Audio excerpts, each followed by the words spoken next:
Slimehouse TV, myself Theo Kane, hope everybody is good, hold tight the Slime Alliance, the Slime Renegades and everybody else that's locked in. We just got back from the biggest vintage toy fair in the country, the NEC in Birmingham. Here's how we got on.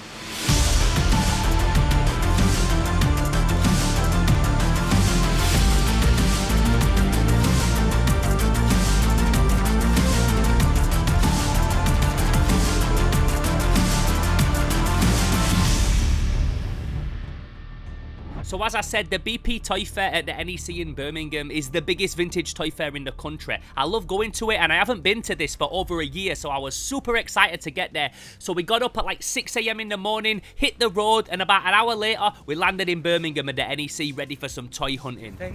We're here, it's like 7:30. I was supposed to do a load of filming up way here, then we got distracted. Say hi guys! Hi guys! Ready for some hunting. So I went with Alex and Tony, who you might recognise from the Leicester Vintage Toy Shop toy hunt that I went on a few months ago. So they rolled with me, we all rolled together, and we also went super early, because when you get to these things, you can pay £15 and get in early, and get in at the same time as the stall holders are setting up, get first pickings on that dope shit.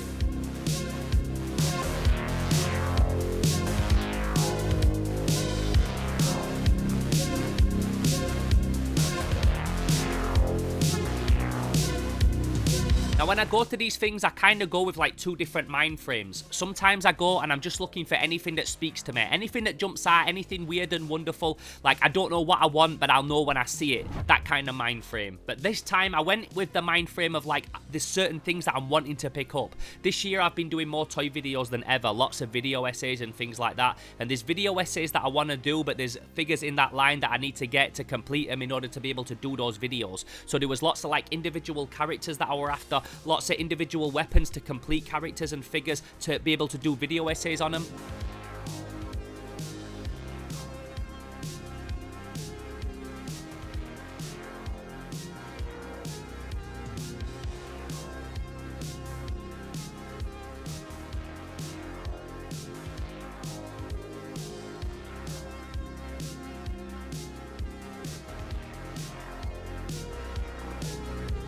So I was very much in the mind frame that I was out looking for specific things and very particular items to complete the list that I had so that I could complete the lines that I've got all finished.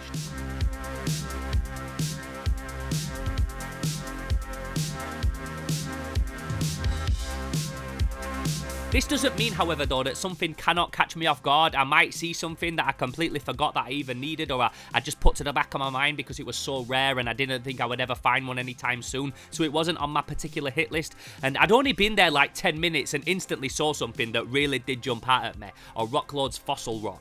Fossil Rock. Can I have a look at it? Of course you can. Is that all right? Yeah. I've never even seen one in person. No, me neither. Did you get it from this country? Yeah. A guy, all this was someone's childhood collection. No way. So what we're missing? So just these two little bits here.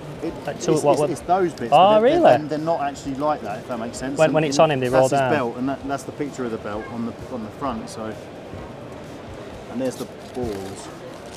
No, I'm not sure. What do they do? How many balls? But it's fires them. Oh, does it really? I didn't even know that. Oh, there we go. It's Canon. Like I said, I've never seen one in real life to even have like too much of an idea on it. Me neither. I've never seen one. It is one of them. I'm like, I don't think I'll ever see one again. Now this toy is super rare and like, I don't like to use that word holy grail lightly, but this is definitely up there. What else is in it?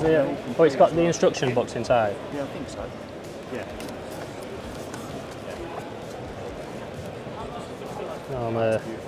If there were a piece today that's like stood out, this is 100% it. Oh yeah. This is like the rarest, most sought after piece if you're trying to complete your GoBots Rocklord series. This is like the last thing that they released and it's really hard to find, especially in this country. I've never seen one in the flesh, so when I saw this thing I was like, boy, I need to fucking look at that. It was really awesome to see. Like I said, I'd never seen one in person, so just being able to hold one and have a close look, up close and personal. It was on Rob Toy's stall, so he always has like real dope high-end stuff, so it was really good just to see it in person. It did unfortunately have a couple of the little pieces missing, and if I was going to be dropping the amount of money that he wanted for it, I'd want one complete, even though he was selling it pretty cheap compared to what I've seen complete. Like, it made sense that it had these two pieces missing. I just didn't want to drop that amount of cash on something that wasn't complete, because if I'm going to do a video on it, I need it to have all the pieces there. So I decided to leave that and keep looking and see what else I could find.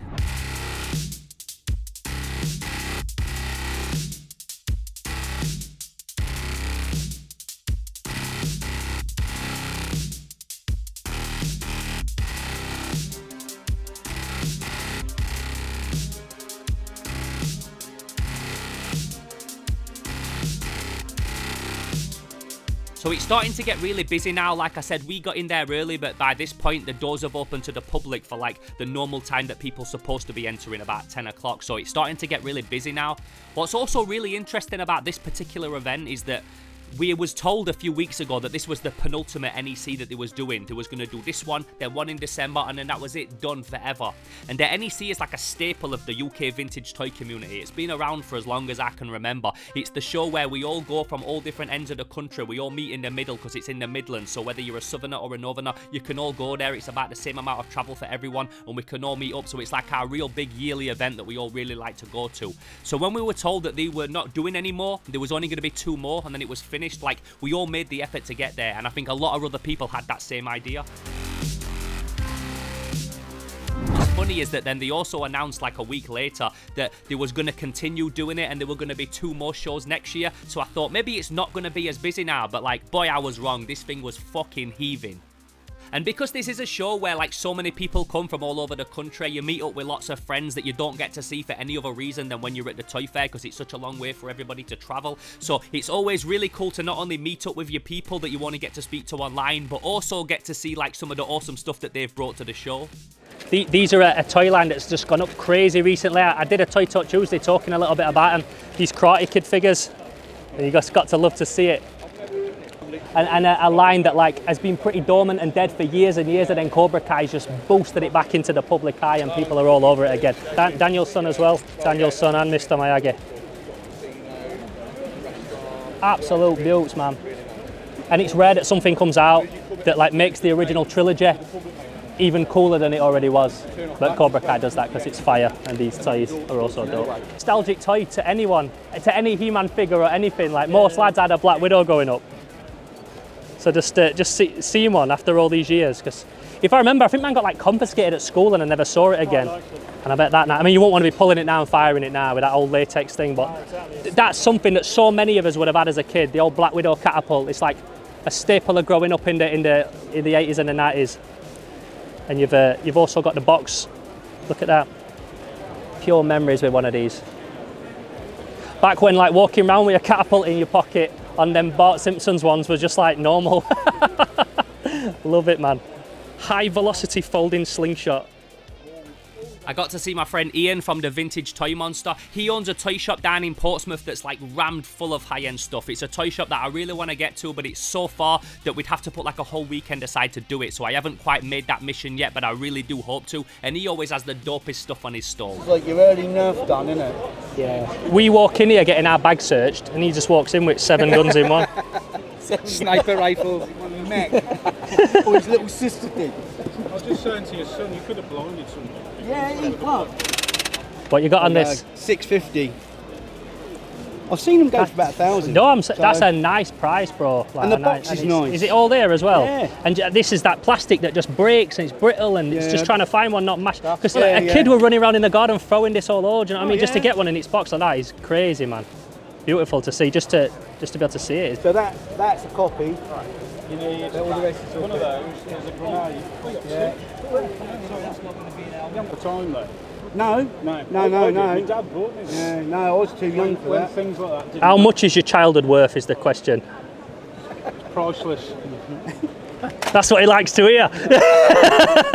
So I'm checking out his Johnny 7 gun, which is just an awesome piece. I've seen him a few times, but just seeing one up close and personal, like, I never turned the opportunity down to do that. He also had a really nice Dusty Rhodes figure. I don't collect those old WWE, Hasbro, WWF wrestlers, but Dusty Rhodes is like one of the rarest that you can get from that entire series. Like, that's the one that a lot of the collectors are always trying to get. It's one of the most sought after. So I've not seen one in a few years, so it was really cool to see one of them up close and personal as well. I also met up with my friend Toy Scavenger, who is a dude that does this full time, and he always has real high-end stuff on his stall as well. So we've got the mail away, let's take the labels off, mail away Hulk Hogan. That one's out of the bag, but he has got the bag with it. And then we've got this Doink the Clown. This is the only one that's ever been found in the UK so far. And it's a bagged Doink the Clown. They used to get a sticker book, and it was done by Merlin. And then you'd kind of do a mail order over to the sticker book.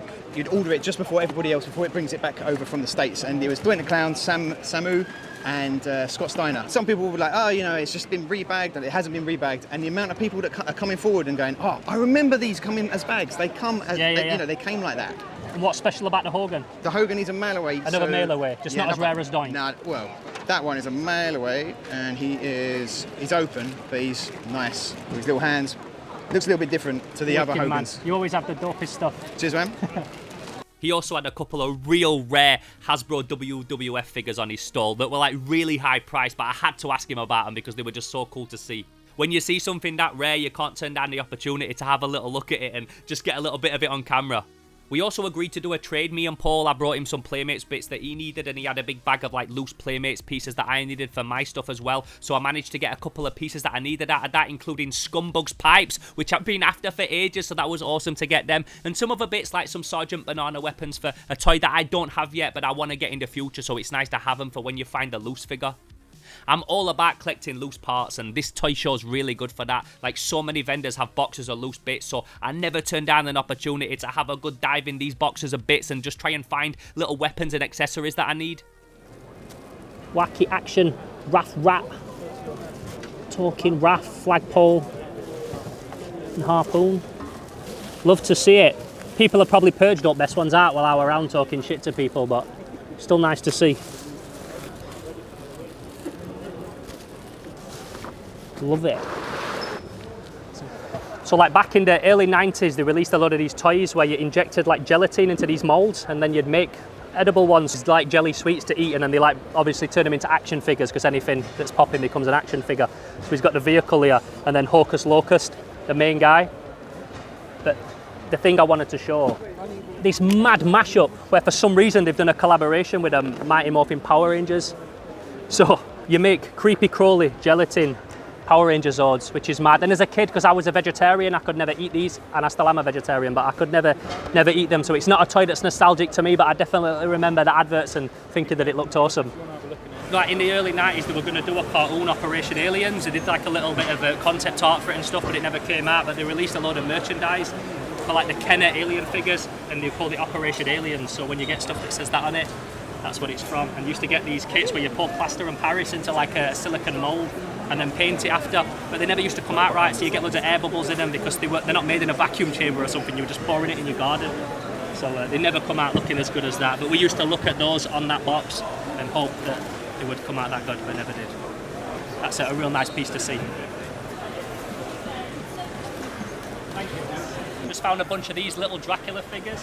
Back in the mid-90s, I remember my mum and dad coming back from like the discount store with a load of these. A figure that you don't see that often, but they're a really nice set, and these guys have got like pretty much all of them except the two Dracula variants. But look at all the stuff they come with, like little scientist valves, little test tubes and things. He's got a brain and a hand in there. Really cool figures. And again, one of those lines that don't get talked about a lot, but it's probably more and more up and coming throughout the next few years. Because once people seen all that like 90s stuff that they've seen 100 times over, they start looking for the more obscure stuff, and these are like exactly that kind of vibe. But really nice toys, man, and really nice to see them all hardened with all the bits. And because this is a show that's so vast and has such a varied amount of stuff because it's so big, you see a lot of things that you don't necessarily want to buy yourself, but you can appreciate that they're awesome. And so many of the vendors were so cool about letting me film stuff that they had on their stall. Even if they knew that I didn't want to buy it, they were just cool to let me pick it up and have a look at it and talk about it a bit on camera. I think they just appreciated that I thought that their stuff was cool, because I fucking did.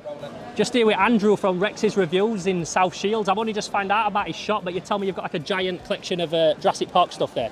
Yeah, so basically I've been obsessed with Jurassic Park ever since sort of '93 when the first film came out, and it's just grown from there.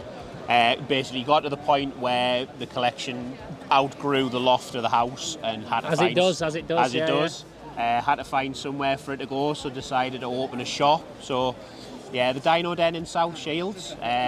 About 2,500 square foot of nothing but dinosaurs, vintage, modern, all different franchises. So as well as Jurassic Park, things like Land Before Time, Dino Riders, you name it.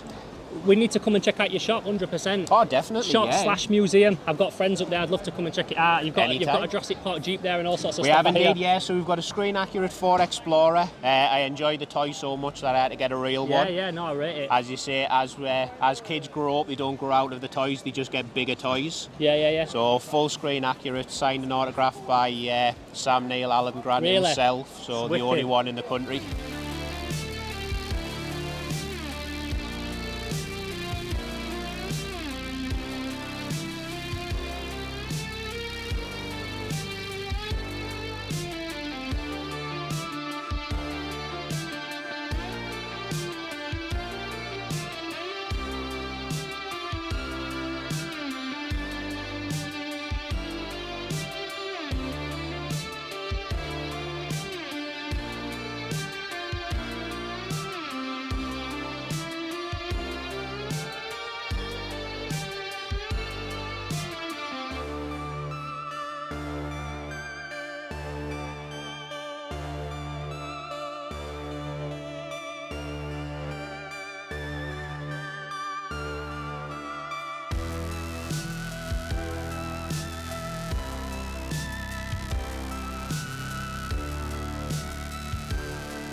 Just go around track, you roll your dice, you ride round. Back in them 80s, you had like BMX tracks like that. Do you know what I mean? Early 70s and that, like BMX jumping and tracks was like a whole thing.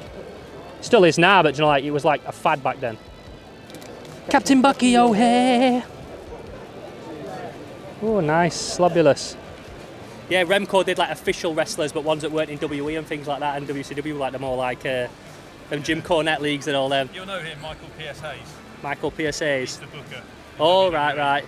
But that's Terry Gordy, who actually fought the Undertaker under the mask of the Executioner. Oh, did he? Okay. In the graveyard. You're a man who knows his wrestling history. Chevrolet vehicles, they released them at the time, like jumping on the hype of Action Man. They're not made by Palitoy or Hasbro, but they're like proper high quality, like big vehicles that they made to scale an Action Man 12-inch figure. Zelda from Terrorhawks. She scared a generation, bro. Yeah, mate, my mate's ex-missus genuinely looked like her. Really? Yeah. Love to see it. This always feels like a toy line that I should have. These Conan figures, these Hasbro Conan, and I don't have any of them. It's fucking Conan. Elephant Safari gun, that's incredible. I'd have been a boss man on that. Imagine me on Mario Paint, busting out full comics and animations. It's a French game. You throw the balls in its mouth. That's like that game you like to play, Tony, if I'm not wrong. Before I get too deep. Now, one of the things that I definitely wanted to try and find while I was there was some specific Action Man parts. Not Action Man dolls, not in their entirety, just certain parts that I needed to complete lines. And if you've been following my channel over the last few weeks, you'll see that at the minute I'm on a real vintage Action Man vibe. I've done a few video essays. I think I've done 3 video essays so far, and I've got lots to come. So there's certain parts that I want to get to complete Action Man so that I've got them in their entirety before I can feature them in a video. And I know that these toy shows have a lot of vintage Action Man sellers, so there were certain parts that I were really specifically looking out for while I were there. A couple of those pieces was a helmet and gloves for my Zorgonite figure, and then also the helmet, gloves and gun for the Space Commando. So these are 2 things that I'm looking all around the toy fair to try and find them, and then I find 2 of them complete on a stall. So I'm kind of buzzing at this point. I think we have got some more space figures in. How's the Action Man going for, mate?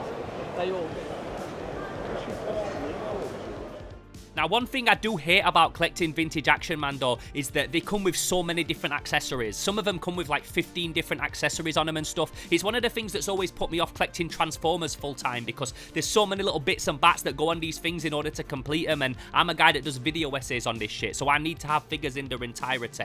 So sometimes you'll find like the doll complete with all its bits and you only need one little gun, so you don't want to buy the whole thing, because then you've got to strip it down and sell it either individual parts or sell the one that you don't have, and it's a lot of messing about, and trying to get the money back that you've spent on it is not always something that's possible. So the dude that had these, I have seen him before at the toy shows. He has like every single Action Man that you could imagine. Like he has them all laid out, all complete, all looking fucking beautiful.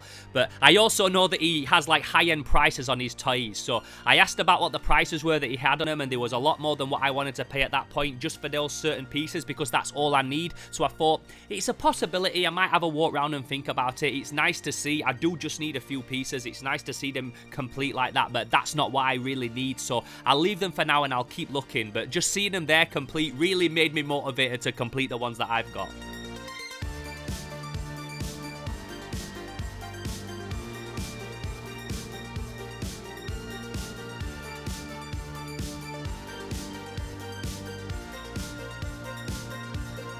NEMA Studios were also there. Obviously, Nick and Steve that run the NEMA Studios stall are good friends of mine. I work with Nick very closely on a lot of his releases, doing the backing card art and stuff like that. So it was really nice to see a lot of the releases that I haven't seen since the last time that we met up. His trapdoor stuff is going crazy at the minute. He's selling so much of that, which is awesome. He got the official license to release trapdoor toys. He also got the official license to re-release the Cosmic Cowboys, so I saw his new 4.5 creations that he's made in the Cosmic Cowboys line. And also, since we last spoke, he's got the official license for Dragon Riders of the Sticks, an old 80s 3 3/4 line that's awesome. He's reimagined them as a 4.5 figure and they look incredible. A lot of his work as well, I find that you've got to see it up close and personal to really appreciate it. Photos is one thing, but you've got to see them in person, up close and personal, to really see the craftsmanship that's gone into them and really see how nice they look when you see them with your own eyes.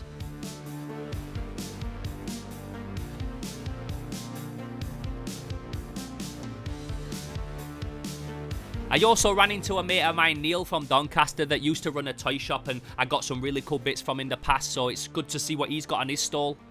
He had a really nice Marks Black Knight on a horse with all the straps and the sword and the shield all boxed, which was a nice price and a figure that like I really did consider picking up, like it was on my radar, but then I got distracted, so maybe I'll have to grab that off him next time. And then he also said to me, Theo, come and have a look round the back of my stall. I've got something that you'll want to film. Anytime anybody says that to me, I always know they've got something awesome that they want to show me. So I'm always straight fucking in there. Things that I've got, these are the original cases. Unfortunately, they don't say glue. What, have you got like a bunch of them or like case fresh, you got loads? Yeah, these actual cases. They don't say glue on them, unfortunately. What do they say on them? Just that. Yeah. Beautiful. One punch. See, villains are even cooler than main characters in some ways as well. Yeah. Absolutely beautiful. Yeah, these have all been sewed. And you got a case fresh. How many did you get in a case? 10. What, 10 carded sets? Yeah. No way. I've got 7 in that one as well. Are they all the bad guys, or because you've got some goodies, haven't you? There. Yeah. Look at them. 5 goodies and 5 baddies. Yeah, 5 goodies, Murdoch 5 baddies. face BA. So yeah, you've got a little bit of yellow in, and the yellower they get, the brittler they get. I actually posted one to someone, and it got a few hairline cracks in it, so of course I sent it back, and now I can't do it. And he had a case fresh box of original A-Team Galoob 3 3/4 figures. So he'd got these boxes and each one of them had 12 inside and they were all immaculate. It's funny as well because I've seen these A-Team figures graded in the Vectis auction when I was there filming for Scouting for Toys. I've seen them carded but bashed up where they like carded but they've been like thrown around a bit so the edges are worn. And then I've seen them case fresh like this, like straight out of the case, and no matter what, the plastic is always yellowed on them. And I'd had this conversation earlier that day that I never see those Galoob A-Team figures without the plastic yellowed, so it just goes to show even when they're case fresh, that plastic still goes yellow. There's nothing you can do about it.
So it was coming towards the end of the day and we had been there absolutely hours at this point. Like, we didn't even realise how long we've been walking around looking at toys. I know time flies when you're having fun, but time certainly fucking flies when you're filming stuff. And also normally, like, you can start to gauge that it's coming to an end because it starts to filter out and it starts to get a bit more quiet. But because this show was so busy, it was still absolutely rammed at 3 o'clock when it was supposed to be closing. And they even had to get on the intercom and say, like, look, people need to leave because the toy show needs to end now.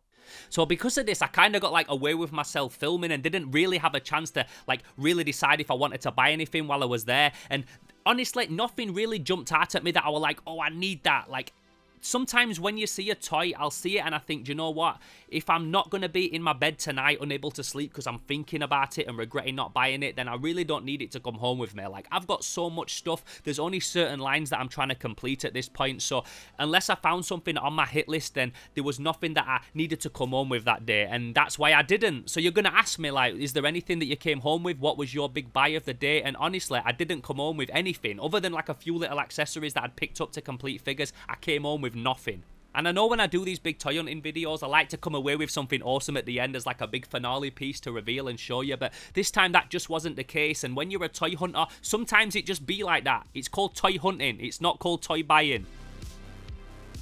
Like I said, I had a big list of toy lines that I wanted to complete, and I just didn't see any of them while I was there. The only two things that I saw off it was the Space Commando and the Space Zorgonite, but both of them were complete, and also they were really expensive. Like, fair dues to the guy, that's the price that people want to pay for them, that's the price that they're worth, but I only needed a few accessories off them. So even if I'd have got a really good deal on them both and I'd have knocked him down a lot, I'd have still paid like just over £300 for both of those figures. And when you only need a couple of gloves, a gun and a helmet, like, you really don't want to be spending £300 on that shit. So that's why they didn't come home with me. I also really liked the little Dracula figures that the guy had on the stall, but again, the dude wanted like over £200 for all of them, which is cool, it's a nice price, but for me personally, when it comes to like cult 90s action figures, ones that are a lot less talked about and a lot less sought after, I don't want to be spending 200 quid on a set of them. And maybe one day I'll regret that, like I did with the Toxic Crusaders that I let go years ago. But like, I didn't want to be spending £200 on 90s toys that day. They weren't on my hit list. There was some 90s stuff that was on my hit list, but they weren't on it. They were one of those things that jumped out at me that I was like, oh, I wouldn't mind them, but I didn't want to spend that amount of money on them. I'm sure someone else will, but me personally, they didn't come home with me that day for that reason. One thing that I did come home with though is my friend Ryan from Rise Toys and Stuff. He had a bag of little mini bits for me that he'd collected. When I was down in London at ToyCon, you might remember that I picked him something up off the Unboxed Industry stall and sent it him. So as a thank you, he put me a load of Monster in My Pockets in a bag that I needed to complete my first generation collection. So that was awesome, and some other little fun bits as well. One thing that I did pick up though was my friend Andy's book. So Andy from Andy's Toys and Models is a big Battle Beast collector, and this year he's documented all his collection into a book, what you can go through and then tick off the ones that you need for your collection. It's really nice, it's very simple, and that's all you need when it comes for this kind of thing. He's got the Battle Beasts front, back and side with their weapons, and then a tick list so you can check off the ones that you've got and the ones that you haven't and just carry it around in your bag when you're at toy shows. So this is awesome because I forget which ones I need and which ones I've got, so having this in my bag when I'm out at shows is going to be really handy. I want to like talk about this more in a video, so I'm not going to go into it too in depth in this one because I feel like it deserves a video all of its own because it's awesome and I want to support that. But yeah, it was really cool to see that on Dan's stall, so I bought that, and that's definitely one of the things that I came home with that I was really happy with. So yeah, didn't really come home with anything other than a few little bits that I needed to complete lines which were on my hit list, and then some other little things that I saw that I thought, oh, I need that. I forgot that I even needed it and just picked it up that it was cheap.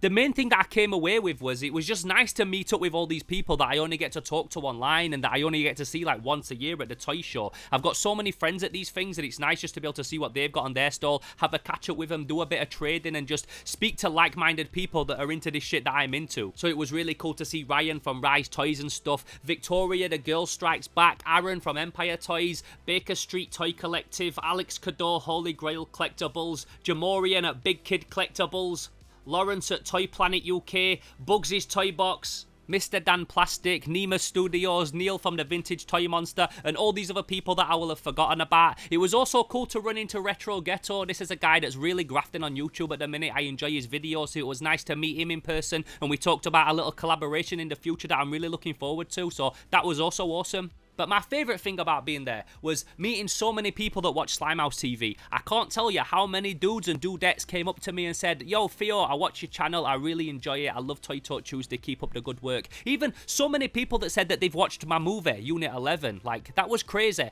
When you do this thing, you never know how many people it's actually reaching, how many people, like, genuinely enjoy it and stuff like that, and sometimes you can do a video that gets thousands of views, and sometimes you can do a video that gets a couple hundred, so it's always hard to gauge, like, how many people you've got that are, like, genuine like followers and fans and appreciators of what you're doing. So being there and seeing all these people come up to me and like wish me well and said that they're enjoying the channel was absolutely fucking awesome. And if you ever do see me at a toy show or a toy event or Toy Art or Toy Con or anything like that, never feel like you can't come up and say hello to me, because it really fucking makes my day. Like I always say with this channel, it's not just a place for me to floss my toys and talk shit. I very much see it as like a community. We've got an awesome community here at Slimehouse TV. So if this is your first time ever checking out one of my videos, then please introduce yourself down below. Let me know what your plastic poison is, and welcome to the Slimehouse community. You're more than welcome here.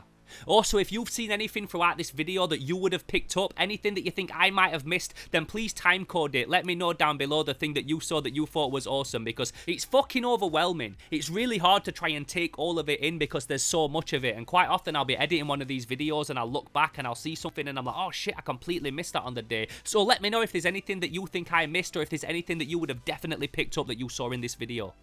This is actually my first time properly filming at a toy fair for this channel. I've filmed little bits and bats for vlogs on my phone and GoPro and stuff like that. So if you did enjoy this video today, please don't forget to give it a like, and if you haven't already, subscribe to the channel and go back and binge the back catalogue, because I can guarantee there's a ton of cool toy content on this channel that you're going to enjoy if you enjoyed this video here today.